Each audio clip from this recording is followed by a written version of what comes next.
Hi everyone, and welcome to the private beta launch of JuicyTags. What I wanted to do here is just go through really quickly the basic functionality of the system and just show you how to use it. I think it's pretty self-explanatory, but I think a couple examples might make it easier to understand. So let's go ahead and log in to the account. And once you log in, you're going to be able to see that you've got your main tab here, which is showing you all of the different tags you've created. The icons over here represent the type of tag. So the little link is a link tag. We've got the document here to represent a document tag. And if you created a web tag, that would be a separate icon. On the top section here, you've got the ability to quickly tag a URL, and then you can take that tagged URL and embed it in any Facebook or Twitter link or email campaign. And then if you want to tag a document or a web page, you're going to use the Add Juicy tag, which is a separate piece of functionality. And then on the right hand side, you'll see that there's a couple what we call widgets, top 5 tags, top 5 links, and top 5 web tags, and also this juiceometer that shows you just relatively how you're getting traction versus other people in the system.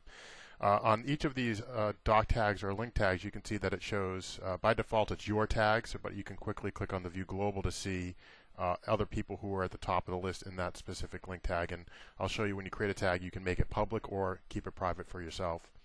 So just to show the real quick, tagging a link and using it, I've got a URL I'm going to tag to an article on the ERE forum. I'm going to go ahead and paste it in here, and then give it a name such as ERE Quality Hire, and then go ahead and click this quick tag link.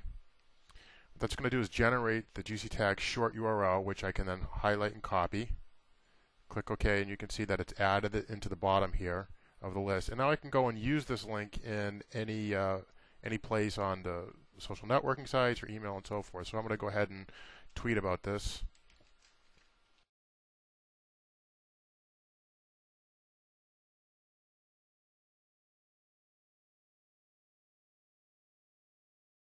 That link in there, click update. Now anybody who clicks on this link will obviously be tracked in the JuicyTag. So that's how easy it is to get. Once you have this JuicyTags link, you can take that and embed it in any website, email, so forth, and then it will start tracking it. So now if we come back here and we can click home, we'll be able to see this link, and then obviously as people click on it, these numbers will go up in terms of the number of views. So that's how you create URL tags. The next thing is document tags, and I think that's something that a lot of you might want to use, and a couple tricks to that. So one, when you click on the JuicyTag, add a JuicyTags link, you can see by default it's tag a link or tag a document or tag a web page. We're going to go ahead and click on the tag a document. And right now, in the beta version, we're supporting Word documents and PowerPoints. The next version will be supporting PDFs and Excel spreadsheets and so forth. But let's just give this a name, like a resume name. And we can also categorize any of our links. So by default, you can see that I've added in a couple things here. I can also click on this add and remove categories and quickly add in new categories. So if I wanted to say put this under testing or new testing, I can quickly create that. Click plus, it's going to add it in here. I'll close that window and then associate this specific document tag with the testing. And then the list here is other documents that have already been updated in the system. So once you upload a document, you can continually tag that document over and over again without updating it again. If it's a brand new document like I'm doing here, we're going to go ahead and select it. You can select the type of document it is. By default, we've created some sort of standard ones: resume, sales and marketing material, legal. And if it's not one of those, you can select other. So for this, I'll just select other because it's a testing document. And then I'm going to go ahead and click on here. And I'm just going to find resume to tag. And then the notifications property is if you want to be notified through an email. So when somebody actually opens this document, you want to be sent a notification, you can just select this, and that will send it to the email address that you created the account with. That's what the primary email, and in your account profile, you can also set up a secondary email. And then finally, on the make the tag public, if you want this tag to be seen in the widgets on the right here when people click on global to track, the overall performance of that tag versus others, you can click this. Otherwise, it will just remain private to you. So I'll go ahead and click save. So what that's going to do is upload the document to the server, and then going to automatically tag it. So at this point, I've got this tagged version specifically. The next step is you're going to take this document, you're going to need to download it to your machine, and then you can email it out or do whatever you want with it. So in Firefox, I've got this set up. It's automatically going to download this to my desktop. So I'm going to go ahead and hit Save File.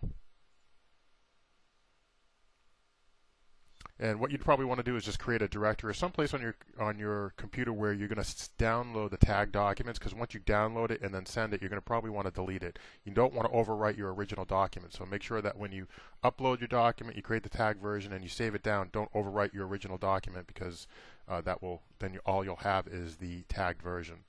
So I've just downloaded that to the desktop, and we can see here that it's going to show up here at my resume. I can now go and email this out. If I go and bring up my email client, I can go and attach that file that I just saved to my desktop. I'll scroll down here. Here's the version I just saved. I hit Insert, and now I can send this off to any company or anybody. If it's a sales document, you're sending it out to your clients or anything you're running.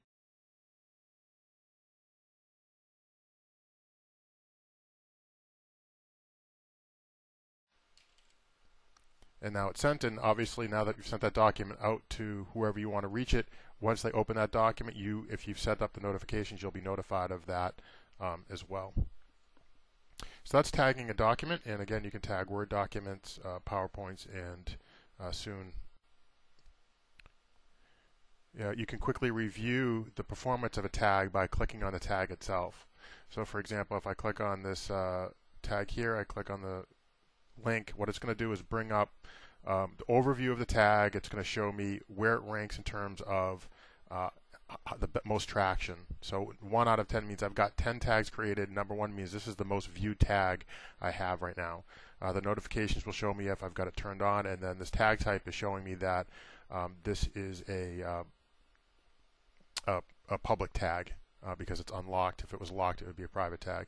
And then down here, by default, we've got a couple tabs that you can quickly review. So we're going to see the performance of how many views per day from the day-to-day basis. We can then click on the Geo tab and see geographically where those views are coming in. If you hover over a link, you can see the specific locations.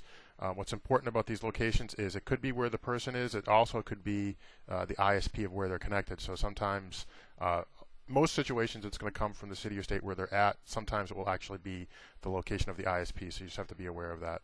You can then click on the Regions tab and see from a state-by-state basis where all your tags are coming in from. And then if you've got the higher level versions, you can click on this IP data and see specifically the specific IP addresses as they're coming in, the city, state, and location. This is really important information because it's going to let you see which specific people are viewing your tag, and then from this we do a reverse lookup, so we can look up the domain of where that's coming in. Here you can see Verizon and so forth. If it's a person at home using their dial-up, most of the times it's just going to resolve to Comcast or Verizon or whatever. However, if you're coming from a business, this will actually resolve to the business name, and so you'll have a lot more information in terms of understanding the search engines tab. So that's really the quick view of doing this. The last thing is just doing the web tag, and let me just do that quickly. We're going to be able to add in an email tag here, but if you click on the tag a web page, you give it a name like my blog entry. Again, you can categorize it or make it public or not. Hit save. What this is going to do is generate an HTML image tag that you can embed directly in your blog entry or forum posting or wherever you have an HTML page. You can just put that in as the raw HTML. This here is for some editors that you go when you're actually doing a forums. There's a icon on the image editor that you click to say insert image, and then it asks for a URL. So instead of putting this whole tag, you would just click on the image. It would ask for the URL, and you would just put this URL in there, and that will automatically add a tag to the web page and then track how many people are viewing that individual web page. And as I mentioned, the last thing that we're adding in here is to be able to tag an email. Where you'll be able to take an email. It will automatically insert a tag, and so when you send that out to people, if they open the email and download the images in the email, it will track that as well. So that's a very quick and rough overview of the features, and we'll be updating this as we go forward.